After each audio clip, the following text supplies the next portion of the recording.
네, 이번 시간은 2주차 2교시로서 금융의 미래 1편으로서 은행에 대해서 미래를 생각해 보는 시간을 갖도록 하겠습니다. 이 강의를 듣는 수강생의 상당 부분이 금융권에서도 은행에 종사하시는 분들이 많습니다. 그래서 그분들과 함께 어떤 금융의 미래 중에서 가장 그 핵심 어떤 파트인 은행에 대해서 한번 생각해 보는 시간을 갖고 있습니다. 자, 먼저 미래 은행업의 주요 환경 요인을 보면은 디지털 기술이 굉장히 발전될 것이다. 뒤에서 설명드리는 보험도 마찬가지로 인슈어테크가 허드인 것처럼 보험도 이제는 디지털 기술이 발전될 것이다. 그래서 여러분들 보시는 바와 같이 AI, 블록체인, 그다음 크라우드 펀딩, IoT 이런 것들이 연결돼서 이제 모바일과 은행에서 데이터를 결합한 이런 디지털 기술로 활용한 이런 어떤 새로운 서비스들이 앞으로 각광을 받을 것이다.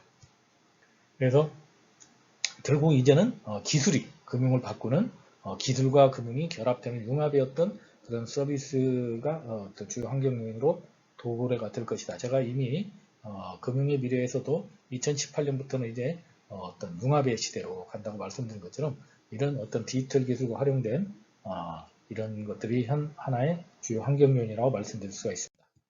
자, 두 번째, 우리가 디지털 기술의 발전은 결국은 은행의 어떤 인공지능 활용 영향이 우리가 이제 그러니까 프론트라인, 미들오피스, 백오피스 전부에 다 연결될 만큼 우리가 은행에서 이제 마케팅에서 예를 들어서 인사 성과 관리까지 전 부분에 우리가 이제 AI 기술과 이런 것들, 딥러닝 이런 것들을 통해서 우리가 이제 이런 것들이 점점 활성화되는 현상이 앞으로 이제 자연스러운 환경으로 자리 잡게 될 것이고 이미 이런 것들은 현상에서 나타나고 있는 현실이라고 말씀드릴 수가 있습니다.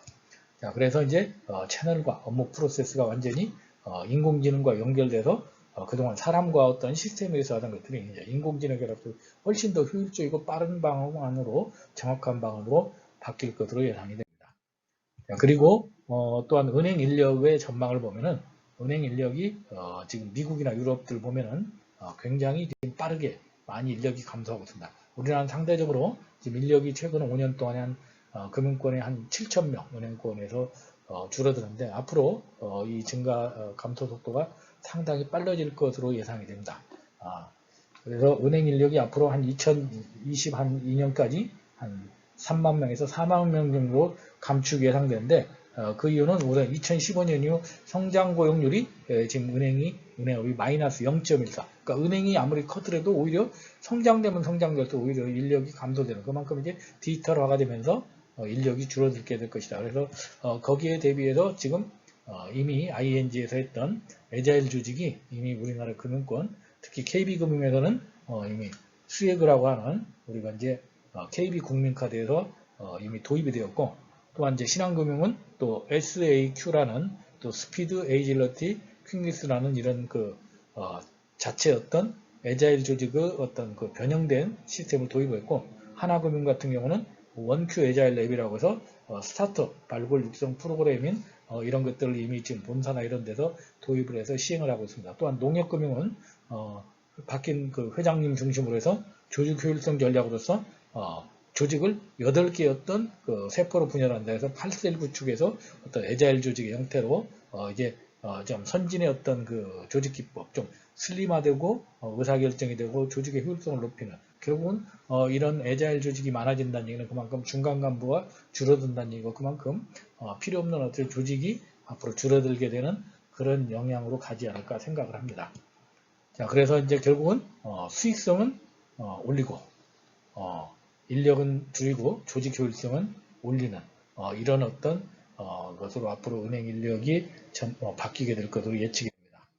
자, 그리고 이제 디지털 기술의 발전의 사례로 보면은 그러니까 그랩의 비즈니스 모델을 예를 들 수 있습니다. 그랩은 우리가 싱가포르와 말레이시아 어떤 연합 그 어떤 그 지금 그 공유 차량 회사인데 실질적으로 우리가 우버의 어떤 그 강력한 어떤 시장의 어떤 점유율을 뚫고 지금 동남아 시장에서는 그랩이 비즈니스 모델로 굉장히 성공적인 어떤 금융, 교통, 그 다음에 뭐 배달, 그다음 보험, 호텔까지 해서 성공을 했는데 그랩이 성공하게 된 것은 결국은 현지화 전략하고 그 다음에 고객을 배려하는 이런 시스템을 해서 지금 굉장히 빠르게 동남아 시장에서 이미 굉장히 성공을 했고 앞으로 이제 전 세계적으로 지금 성공할 수 있는 그룹의 비즈니스 모델이 디지털 기술의 발전했던 성공 모형으로 잠시 소개를 해드렸습니다.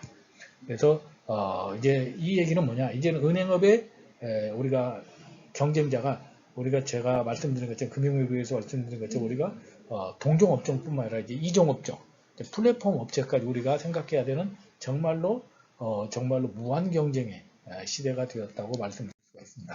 자, 두 번째 미래은행업의 주요 환경 요인을 보면은 신삼저 현상에 고착합니다. 그래서 우리가 저성장, 그 다음에 저금리, 그 다음에 출산율 뭐 이런 것들이 나왔다. 여러분들 이미 너무 많이 들었기 때문에 제가 따로 설명 안 드릴 만큼 이런 것들이 우리가 심해지게 되면서 우리가 저성장, 저금리, 저출산이 된다는 것은 결국은 저금리가 되면서 우리가 은행의 운용수익률이 나빠지고 저출산이 된다는 것은 신규 고객이 없어진다는 얘기고 성장이 안 된다는 것은 그만큼 또 은행의 어떤 성장 동력이 떨어지게 되고 은행에서 어떤 매출을 늘릴 수 있는 기업 시장이 줄어든다는 그런 쪽에서 굉장히 어떤 이것이 단기간에 앞으로 이제 장기적으로 고착화되는 현상이 될 것이라는 게 가장 큰 문제점이라고 말씀을 드릴 수가 있습니다. 그래서 그 첫 번째 어떤 초저금리를 보면은 우리가 세계 주요국 기준금리의 추이를 보면은 지금 보시는 바와 같이 일본은 지금 마이너스 0.1%고 지금 우리나라도 최근에 0.5% 물론 2018년도까지만 밖에 안 되는데 미국도 지금 2023년까지는 아예 0% 제로금리로 가겠다고 해서 선언할 만큼 이제는 금리가 정말 1%만 줘도 굉장히 많다고 느낄 만큼 그만큼 금리가 굉장히 줄어들었다. 금리가 낮아졌다는 얘기는 그만큼 이제 일의 가치, 어떤 활동의 가치가 굉장히 많아졌다는 얘기예요. 저금리가 된다는 것은 그만큼 돈이 이제 투자처를 잃어버렸다는 얘기고 그만큼 부동자금 시중에 많기 때문에 지금 뭐 주식시장이라든지 아니면은 우리로 따지면 부동산 예능 쪽에 어떤 유동자금들이 많아서 어떤 생산적인 곳에 투자가 돼야 되는데 자본의 어떤 증식에 어떤 그 투기성 자본이 지금 하는 것들 전 세계적으로 제가 볼 때 결국은 이런 것들은 이제 향후에 또 한 번 어떤 거품으로 우리한테 아픔을 주지 않을까 걱정이 됩니다. 자, 그 다음에 오늘은 신삼저 현상의 고착화로 통해서 은행의 어떤 은행들의 NIM이라고 해서 우리가 네트 인베스먼트 마진이라고 해서 순이자 마진이라는 게 있습니다. 순이자 마진은 예대 마진 등의 전체 수익에서 우리가 자금 조달 비용을 뺀 운용자산 총액으로 나누는 걸 말하는데 여러분들 보시는 바와 같이 해마다 지금 우리가 은행들의 어떤 예대 마진의 어떤 수익이 점점 줄고 있다는 얘기입니다. 그 이유는 뭡니까? 금리가 지금 점점 낮아지기 때문에 대출 금리가 같이 낮아지더라도 과거에 우리가 은행들의 가장 우리나라에서 많은 절대적인 수입을 차지했던 게 우리가 예대 마진인데 이 예대 마진 폭이 적게 되면서 결국은 은행들의 어떤 수익이 적어지게 됐다. 저는 뒤에서 설명드리겠습니다만 은행의 수익은 크게 이자 마진과 비이자 마진으로 보게 되는데 우리나라는 거의 이자 마진으로 대부분 그 수익을 올리다 보니까 비이자 수익, 다른 어떤 투자나 아니면은 뭐 어떤 중개 수수료라든지 이런 어떤 비이자 수익이 너무 적다 보니까 글로벌 은행에 비해서 상대적으로 금리가 떨어지게 되면은 훨씬 더 충격을 받게 된다고 볼 수 있습니다. 그래서 우리나라는 아직까지 금융권들이 파산하는 경우는 거의 없습니다. 그런데 이웃나라 일본 같은 경우는 이미 2000년대 초반 1990년대 후반부터 보험사 중심으로 해서 생명보험사 7개, 손해보험사 2개의 회사가 파산할 만큼 파산했던 것이 바로 일본도 90년대 초반까지 약 4%, 5%짜리 고정금리 상품을 팔았다가 우리가 장기 불황이 되면서 0%로 금리가 떨어지게 되면서 그 예대 마진을 채우지 못하니까 결국 도산하게 되는 문제가 생겼는데 은행은 그래도 어떤 약간 단기성 상품을 팔고 시중금리와 연동되는 상품이 많다 보니까 큰 문제가 없지만 실적으로 확정금리형 상품이나 어떤 고정금리형 상품을 팔았던 보험사들은 앞으로 아마 이게 심각한 어떤 위험 요인으로 오지 않을까 생각하게 됩니다. 그래서 앞에서 말씀드린 것처럼 우리나라는 지금 이자 수익에 비해서 비이자 수익이 굉장히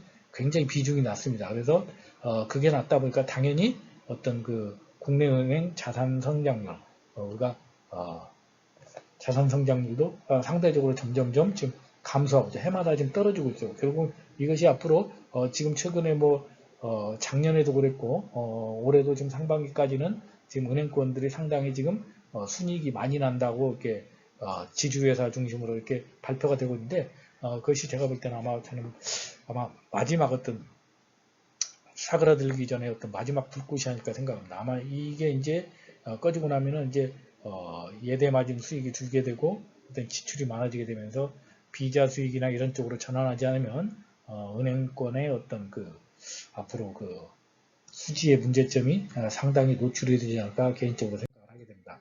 그래서 신삼재 현상의 고축화로서 결국은 이제 은행권의 예측이 되는 것은 바로 수익성이 악화될 것이다. 아무래도 국내은행의 이자이익 위주의 수익 구조로 가다 보니까 결국은 앞으로 수익성이 악화될 것이고 우리나라는 어떤 자금 중개 기능이 앞으로 저성장으로 인해서 은행권이 그동안에 자금 중개하면서 어떤 수수료나 이런 것들을 행사했던 마케팅 어떤 시장이 줄어들게 될 것이고 그리고 은행의 어떤 건전성이 약화될 것이고 위험 감수 증가에 따른 부실 가능성 특히 어떤 아무래도 지금 수익성이 약화되고 예대마이 줄다 보니까 새로운 시장을 찾게 해서 가계 대출 이런 쪽으로 해서 물론 최근에 많이 좀 관리를 하고 있습니다만은 이런 쪽으로 어떤 신규 대출이 많이 일어나 신용 대출이 일어나게 되면서 이런 것들에 대한 부실 가능성이 앞으로 은행의 어떤 신삼재 현상의 어떤 좀 부정적인 결과가 나오지 않을까 좀 걱정이 되는 현상입니다. 자, 그 다음에 미래은행업의 주요 환경 요인으로는 금융규제가 변화가 될 것이다. 그래서 금융소비자 보호가 강화될 것이고 그 다음에 신용정보 활용이나 제공 어떤 데이터 3법이 우리가 통과되면서 이제 신용정보를 좀 더 은행들이 가지고 있는 어떤 빅데이터 이런 정보를 다른 플랫폼과 공유할 수 있는 이런 것들이 되면서 이제 개인정보를 보호하면서 좀 더 다양한 신용정보를 통해서 과거에 어떤 자신들만이 가지고 있었던 신용정보 가지고 등급을 통제했던 것들이 이제 좀 더 다양한 정보를 통해서 훨씬 더 많은 어떤 어떤 금리나 어떤 대출 이런 상품들이 어떤 맞춤형으로 이루어질 수 있는 환경은 조성이 될 수 있다고 말씀드릴 수가 있습니다. 자, 그러면 국내 은행에 우리가 이제 스와트 분석을 잠깐 보시면 우리가 강점으로는 우리가 IT 분야의 높은 경쟁력. 아무튼 우리나라가 그래도 지금 디지털 어떤 전환하는 거라든지 인슈어테크, 보험업 이런 것들에서 우리가 그래도 좀 앞서 나갈 수 있는 건 우리나라가 다른 나라에 비해서 굉장히 IT 안에 어떤 높은 경쟁력과 우수한 인적 자원이 있다는 게 큰 강점이라고 볼 수 있습니다. 그 다음에 약점으로는 전반적으로 은행들의 어떤 차별적이 없는 비차별적인 비즈니스 모델, 그 다음에 또한 이자 이익 위주의 어떤 수익 구조라든지, 그 다음에 국제화나 어떤 글로벌 네트워크가 아무래도 우리나라는 전 세계 어떤 투자은행이나 이런 것들에 비해서 상당히 부족한 게 약점이라고 볼 수 있겠죠. 그다음 기회로 보면은 우리가 이제 아무래도 고령화, 저출산 뭐 이런 것들이 아무래도 이제 고령화나 이런 것들이 노후 대비 금융 수요가 어떤 확대되는 어떤 이런 것들이 어떤 기회가 될 것이고 또한 어떤 4차 산업혁명에 따른 어떤 신산업의 어떤 등장 이런 것들은 또한 어떤 기회 요인이 될 것이다. 그 다음에 위험 요인으로는 그다음에 이제 금융의 디지털화와 어떤 모바일화 진정과 경쟁 강함의 구조 개편, 또한 어떤 저금리 고착화에 대한 은행 수익 하락세, 또한 가계부채 증가, 또 저출산 고령화에 따른 은행 수익 기반 위축, 뭐 이런 것들이 아마 위험 요인이 될 것이다. 그래서 우리가 이제 강점과 기회 요인을 키우고 약점과 위험 요인은 좀 줄여서 우리가 이제 국내 은행 산업이 잘 이 위기를 헤쳐나갈 수 있기를 기대를 해봅니다. 자, 그러면 국내 은행의 성장 경로를 살펴보면은 우리가 이제 현재 국내 은행의 시장 구조는 대개 이제 이렇게 되어 있습니다. 이제 뭐 지역 비은행 예금기관 있고 인터넷 전문은행 있고 그다음에 지방은행 있고 대형은행. 주로 이제 우리나라 이제 뭐 신한지주, 농협지주, 뭐 국민지주, 그다음에 하나지주 이런 어떤 우리지주 뭐 이런 대형 어떤 지주사 중심으로 현재 구성이 되어 있고 그런 데들 훨씬 고객 기반이 많고 데이터가 많겠죠. 근데 이제 이런 것들이 이제는 이제 그동안에 은행들이 어떤 인테그레이터라고 해서 자사만의 어떤 상품, 자사만의 어떤 중개 상품이나 자사만의 독자 상품 그런 비즈니스 모델로 그동안에 사업을 해왔다면 이제는 이제 어떤 중개를 한다든지 아니면 새로 어떤 제품을 새로 어떤 금융상품이나 어떤 새로운 비즈니스 모델을 만드는 프로듀스로 간다든지 아니면 가장 좋은 방법은 아마 플랫폼 형태로 가는 어떤 비즈니스 모델의 어떤 분화로 과거의 어떤 한쪽에서 어떤 그 마케팅을 하는 어떤 인하우스의 어떤 닫힌 어떤 그 형태의 비즈니스 모델이라면 이제는 오픈 형태로 해서 모든 것을 다 열어놓고 모든 어떤 시장 경쟁자와 모든 어떤 영역을 여는 어떤 플랫폼 경제로 가는 비즈니스 모델로 갈 걸로 예측됩니다. 자, 그래서 이제 미래금융의 세 가지 레이어라는 어떤 맥킨지 2018년도 보고서를 보면은 일단은 크게 세 가지의 영역으로 지금 미래금융의 예측하고 있습니다. 첫 번째는 일상상거래의 혁신 플랫폼. 그래서 예금이나 지불 및 소비자 대출 이런 것들이 어떤 이제 과거 은행 중심에서 어떤 새로운 플랫폼 중심으로 갈 것이다. 두 번째는 관계와 통찰력으로 차별화 통해서 M&A, 파생상품 구조와 자산관리, 기업대출 이런 것들로 이제 또 차별화된 어떤 시장이 열리게 될 것이다. 그리고 세 번째는 이제 B2B 연결을 통한 어떤 인프라와 자동화를 통해서 대규모 자본의 영입 및 중개거래를 하는 이런 금융으로 이제 영역들이 어떤 확대가 되거나 아니면은 분화가 되는 쪽으로 시장이 변화가 될 것으로 맥킨지 2018년도 보고서에서 예측이 되고 있습니다. 자, 그래서 미래금융의 세 가지 레이어에서 보면은 우리가 이제 핀테크, 빅데이터, AI를 활용해서 우리가 이제 앞으로 이제 CEO들에게 한번 물어본 거죠. 맥킨지에서 앞으로 향후에 당신이 원하는 은행은 어떤 모습이었으면 좋겠느냐, 아니면 어떤 은행을 희망하느냐니까 주로 이제 CEO들이 생각하는 것이 은행원 없는 은행이라든지 지점 없는 은행, 관리자 없는 조직, 그 다음에 예를 들어서 자문가 없는 투자 이런 식으로 해서 주로 인력을 줄이면서 어떤 이제는 그 AI나 이런 빅데이터 이런 어떤 핀테크를 활용한 이런 어떤 이제 그 조직의 효율성을 높이고 인력을 줄이는 어떤 수익성을 올리는 쪽으로 미래금융을 앞으로 끌고 가자는 이게 은행 전문가 어떤 CEO들의 생각이 우리가 이제 보고서에서 읽혀질 수가 있습니다. 자, 그러면 우리가 이제 미래금융의 세 가지 변화를 살펴보면은 첫 번째 아까 제가 말씀드린 대로 이제 우리가 과거에는 우리 이제 동종업종의 싸움이라면 이제는 이제 플랫폼 경제로 해서 여러분들 이미 우리나라도 카카오, KT 이런 데들이 이제 금융업에 뛰어들 만큼 이제는 이 시장이 굉장히 레인지가 넓어지게 되고 경쟁이 무한해졌다는 얘기죠. 그래서 주로 이제 금융권의 어떤 프로핏 마진을 보면은 우리가 이제 주로 이제 뭐 자산이나 서비스나 뭐 기술이나 이런 데서 프로핏 마진이 뭐 이렇게 플랫폼에 비해서 상당히 플랫폼이 0.3인데 자산이나 서비스가 이제 보통 이제 한 반 정도밖에 안 되는 거예요. 그만큼 플랫폼이 굉장히 경쟁이 높은데 이걸 우리가 실질적으로 이제 예를 들어서 가격 대비 어떤 그 수익률 대비 어떤 그 가격 경쟁력을 보면은 실질적으로 플랫폼이 자산이나 서비스에 비해서 한 4배 정도의 굉장히 어떤 수익성을 올린다는 것을 우리가 이미 지금 선진국에서 경험을 하고 있습니다. 그만큼 이제 플랫폼이나 어떤 이런 기술을 가지고 있는 이런 신규진입자들에서 현재 기존의 어떤 우리나라의 어떤 기존 금융권들이 만약에 변화를 하지 않으면 결국 시장에서 다 잠식당할 가능성이 굉장히 높다는 것을 알 수가 있습니다.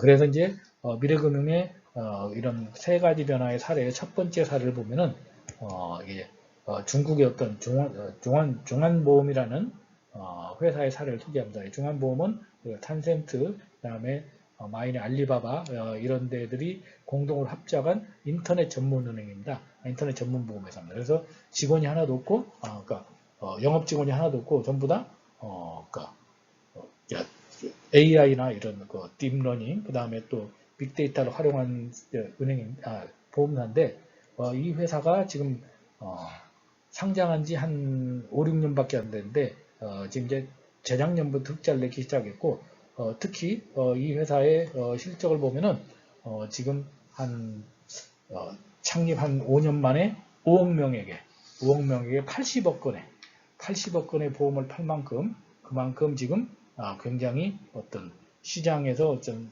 굉장히 어떤 혁신적인 성과를 거두고 있다. 그래서 보시면 내용이 크게 세 가지죠. AI 기반 토탈 서비스를 한다. 제품 설계에서 지금까지 전부 다 사람이 하는 것이 아니라 AI가 이런 걸 하게 되고 두 번째는 전례 없는 성장, 3년 반 만에 5억 명에게 82억 개의 보험을 판매했고, 그 다음에 온라인 플랫폼으로서 티오바오, 샤오미, 텐센트 등 중국의 유명 대형 어떤 물류, 어떤 유통업체, 그 다음에 또 대기업과 하는 어떤 200여 개 플랫폼 연결해서 매출의 85%가 여기에서 연결되고 굳이 소매시장 이런 데 뛰어들 필요가 없는 만큼 그만큼 새로운 어떤 중국에서 가장 어떤 그 성장세가 높은 보험회사를 갖고 있는 것이 바로 이런 그 플랫폼 회사라는 것이 이제 새로운 트렌드라고 볼 수 있죠.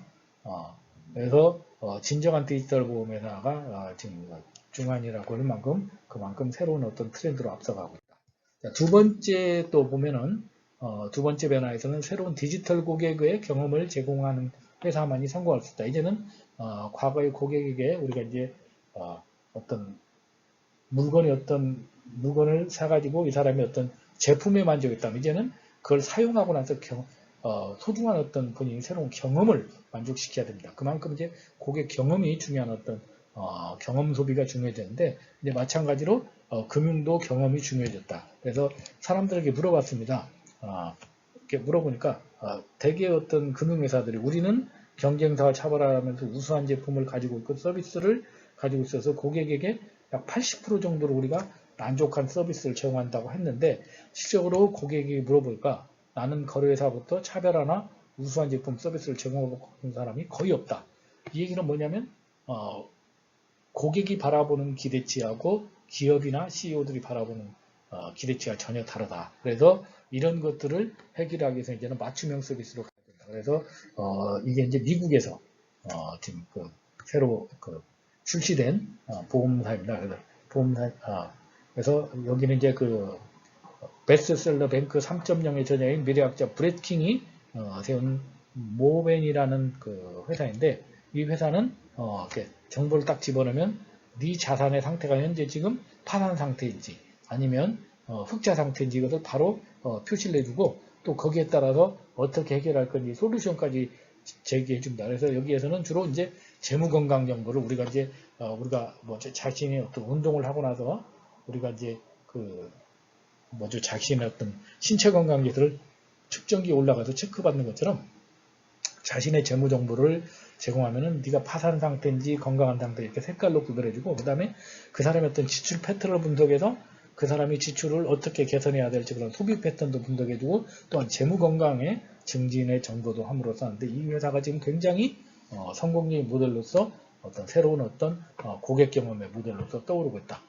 자, 그래서 이제 결국은 고객의 재무 건강을 지켜주는 모벤이라는 그런 캐치프레이즈로 이제 미래금융의 어떤 고객 경험을 선도하는 그런 회사로 성공 사례로 소개를 해드렸습니다. 그다음 세 번째는 이제 미래금융의 세 번째 변화는 지점의 역할을 재상상해야 된다. 지금까지 지점은 고객이 오면은 거기에서 상담해주고 뭐 예를 들어서 관리해주고 그다음에 또 거기에서 판매하고 이런 것들이 이루어지게 되는데 앞에서도 여러분들 보신 것처럼 이제 점점점 은행들이 어떤 점포의 어떤 수익률이 안 나기 때문에 점포를 줄이게 될 거다. 특히 비대면이 활성화되면서 이제는 점포는 점점 감소할 수밖에 없습니다. 앞에서도 여러분들이 보신 것처럼 CEO의 상당수들이 지점 없는 은행, 조직은 없는 은행, 뭐 이런 것들을 또 그 다음에 이런 것들을 선호하고 그 다음에 펀드 매니저가 없는 은행 이런 것들을 선호하다 보니까 이제는 이런 것들에 맞춰서 이제는 2008년 이후 미국에서는 지점이 약 1만여 개가 폐쇄가 됐고 2008년 이후에 4년간 지점에 700개가 우리나라는 현재 폐쇄가 됐고 우리나라는 지금 한 4년 동안 인력이 7,000명이 감소가 됐는데 아직까지 우리 금융권의 특히 은행의 인력은 아직까지 굉장히 이렇게 예를 들어 임금 피크라든지 자연 퇴사에 의해서만 줄어들었다면 앞으로 한 2, 3년 안에 이제 이런 디지털 금융의 어떤 그 시스템으로 전환하게 되면서 고객들이 은행을 찾지 않고 지점 역할을 바꾸기 위해서는 결국은 은행의 인력이 빠르게 아마 좀 필요 없는 인력들은 어느 정도 정리가 되는 쪽으로 가지 않을까 생각을 합니다. 자, 그래서 이제 신금융 여건에 대비한 은행의 미래 전략을 보면은 기본 전략으로는 우선 핵심 경쟁력을 키워야 되겠다. 그래서 우리가 고객 중심의 어떤 생각을 가져야 된다. 그러기 위해서는 우리가 내부 부분하고 기능별로 베스트 오브 브리드라는 건 뭐냐면 우리가 과거에 우리가 삼성에서 신수종이라고 해서 이익을 가져줄 수 있는 어떤 새로운 사업을 확보해야 된다고 하는 것들. 은행도 이제 새로운 어떤 신수종을 확보해야 된다.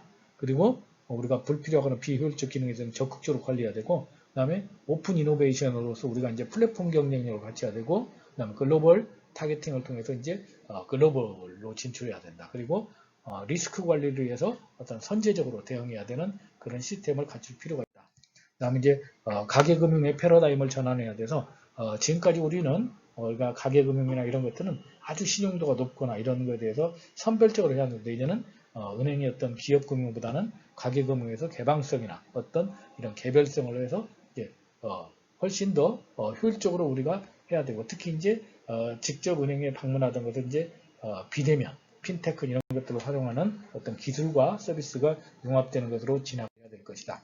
그리고 그러기 위해서는 우리가 이제 모바일 퍼스트 전략을 추진해야 된다. 그래서 이제 기존의 어떤 채널에 와서 고객이 직접 방문하고 접근한 시스템에서 이제는 모바일로 모든 것이 해결되는 이런 쪽으로 접근해야 될 것이고, 그 다음에 이제 플랫폼 비즈니스가 강화돼야 될 것이다. 그래서 은행이 중심이 돼서 핀테크하고 연결되는 어떤 중개기관을 하는 것들이 기본 전망이라면, 이게 만약에 은행들이 지금처럼 이렇게 이런 거에 대해서 아직까지 소극적으로 대응하고 있다면 향후에는 핀테크가 중심이 돼서 은행들이 핀테크 역할을 하는 비관적 전망도 나올 수 있을 만큼 이제는 플랫폼 비즈니스의 은행들이 뛰어들 필요가 있다.